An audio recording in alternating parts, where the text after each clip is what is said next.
Faiz Bashir is the CEO of FlexiSAF, a very interesting business, if I may say so myself. They built an interesting solution.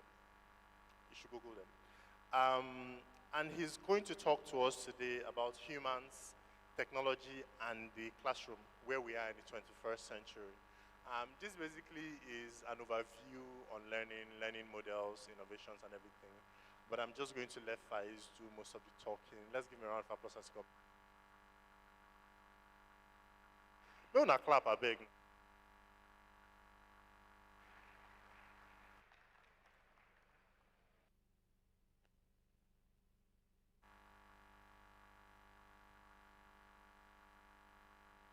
Hello? Can you hear me? Yeah. Good morning, all. My name is Faiz Bashir once again. I'm the CEO of FlexiSAF EduSoft Limited.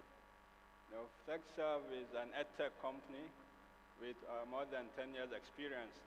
And this morning, I would like to take us through the journey of Edtech. What's Edtech and how far have we gone? And hopefully in the panel session, we'll discuss more about the next phase of Edtech. But education technology, if you think about it, is really about the combination of software and hardware. Next slide, please. The combination of software and hardware to aid learning. Right, so if we think about technology, we can say that Edtech has been existing from time immemorial. Technology has been used, during the world wars and so on to aid training of soldiers and all of that.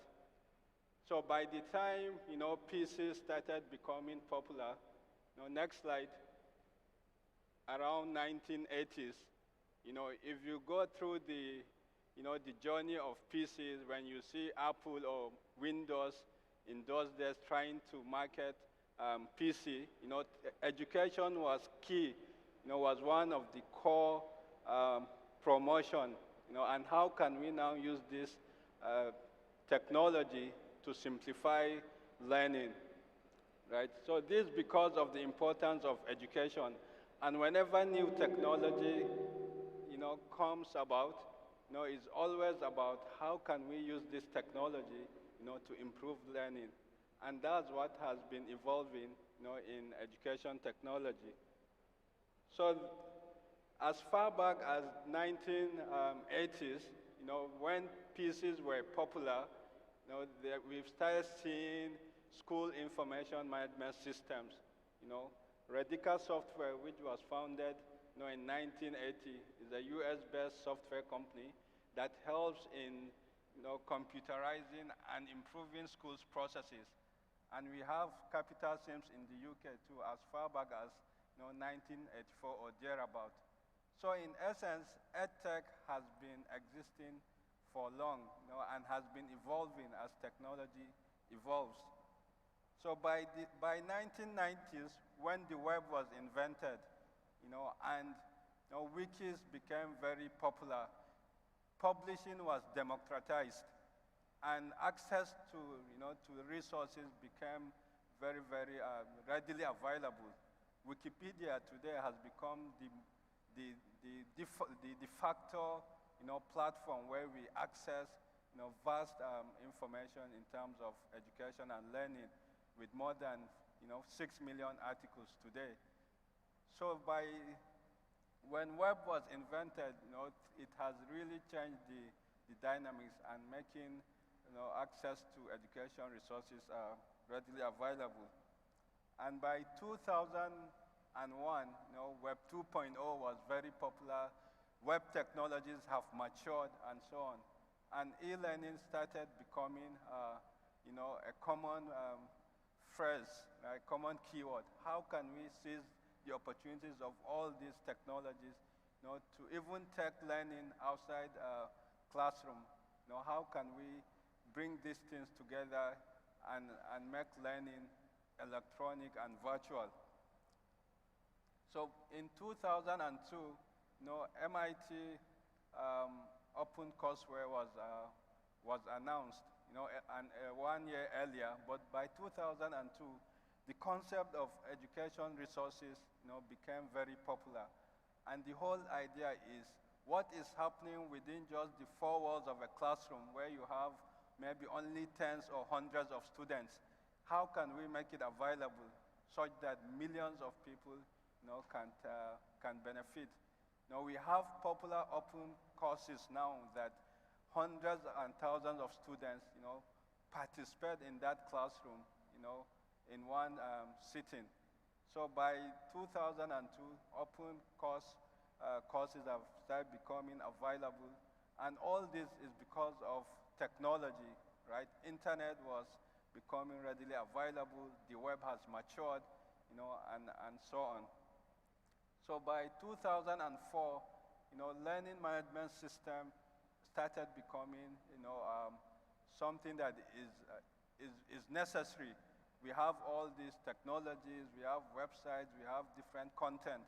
So, but how do we organize these things in a classroom setting kind of, or lecture setting kind of?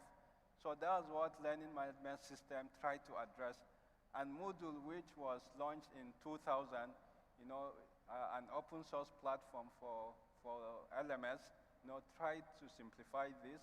And today we have tens or hundreds of different LMS platforms. And the whole idea is, organize these resources, organize the classroom structure, the modules, and so on. And today we have, I believe, in this hall, we have many people that have earned degrees, or masters, just, by sitting at the comfort of their homes. Online learning is very, very popular with with LMS and all these technologies. By 2005, video technologies has advanced, compression, technologies has also really advanced. So video, YouTube, and with the launch of YouTube, video publishing, was also democratized. So people can now build their content, share globally, and so on. And if you think about it, it's beyond, it's not just about entertainment. Like I explained earlier, because of the importance of, education, any new technology that comes about, the next thing educators think about, how can we use this, to really make improved learning and so on. And as we speak today, YouTube is the largest, educational video resource platform in the world you can think of. If you agree with me that if we have any challenge now or we have a problem, one of the first things we think about, let me search for a solution on YouTube. And I guarantee you 99% of the time you'll get that solution. But just, publishing videos is not enough. Especially in a formal educational setup, you need it to be more organized and so on. And that's where software like Khan Academy come to play.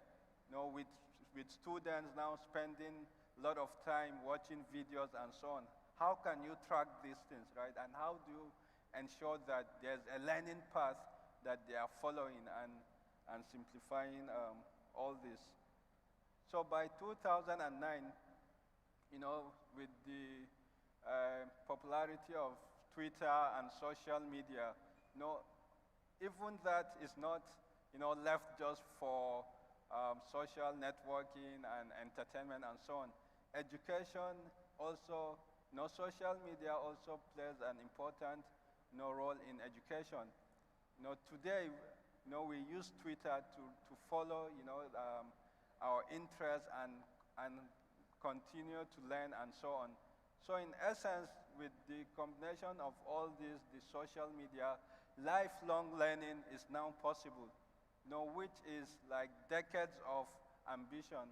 In 1940s, when UN declared that education should be free for all, and the Sustainable Development Goal emphasized this by saying that lifelong learning is right to everyone. So with the combination of all this, now we don't have to wait to be in a formal, classroom setting and so on. Lifelong learning is possible, right? We all, learn from all these technologies and so on. So by 2012, MOOCs, that's massive online open course, has really taken mainstream. Recall in around 2002 when the MIT Open Courseware was launched and so on. Right? By 2012, it's now mainstream, and many of us have earned certificates from Coursera, Udemy, and all of that. And by 2014, things have really advanced. Software have advanced, and we start talking about cloud computing. Data is the next, oil, and all of that. And how can that, be leveraged in education? So analytics, and data science now play a key role, right? With all the time we spend online, watching and all of that, how can we tap into this? How can we analyze, gain insights, and make, learning even more tailored to the learners and improve the experience? By 2016, now what we are all talking about is now personalized learning. We have all these advanced technologies. Content is readily available, and all of that. How can we even take the experience further? How can we make learning more interesting, and tailor it to each individual needs? And that's what personalized learning is all about. And with technology, that is possible. In the traditional classroom setting, you usually have a teacher, stand in front of the class and teach tens or hundreds of students. And it's impossible for the teacher to really have like one-on-one with all the students. So personalized learning is difficult, and you have students with gaps, and they get promoted to the next level. But with technology, this is feasible. Now, students can now spend more time, watching videos, learning from several sources of materials. And during the class, the teacher doesn't have to spend time explaining these concepts because they have watched, and have an idea of that. They now have more time to discuss. So this is more like humanizing the classroom. Instead of the teacher just passively, sending information, now they can really interact, and you can have a different kind of setup where you group students, and they can also learn within themselves and so on. So personalized learning is now, mainstream, and that's what Edtech, right? All this advancement and so on is able to, to achieve. So blockchain, is another new technology, and like I've said repeatedly, any new technology that comes to play, education, is also, the next thing is how can we use this for education? Blockchain now helps in digital certificates, and in the future, what blockchain is going to do is how to really record and save the learning history of everyone, such that when an employer is looking to recruit, he doesn't really need to go through your certificates and so on. All the information about what you've been doing, the skills you have, the experience, is readily available, and they can easily take decisions. So Edtech in the classroom, right? Even with all the advancement of technology and so on, there's still a long way to go really when it comes to education in the classroom, especially in developing countries, like Nigeria. So we have this different hardware, we have smart boards, we have different content and so on. But the process of learning in the classroom is still not streamlined. And that's I think for me, the next phase, right? How do we build this kind of solutions that really integrate with learning in the classroom, especially for K-12? Because the reality is for the kids, right, the younger ones, for education, it still has to be organized, right? We cannot eliminate the formal school setting. You cannot take away teachers. What technology can simply do is to aid, and improve the learning experience. Next slide, please. So a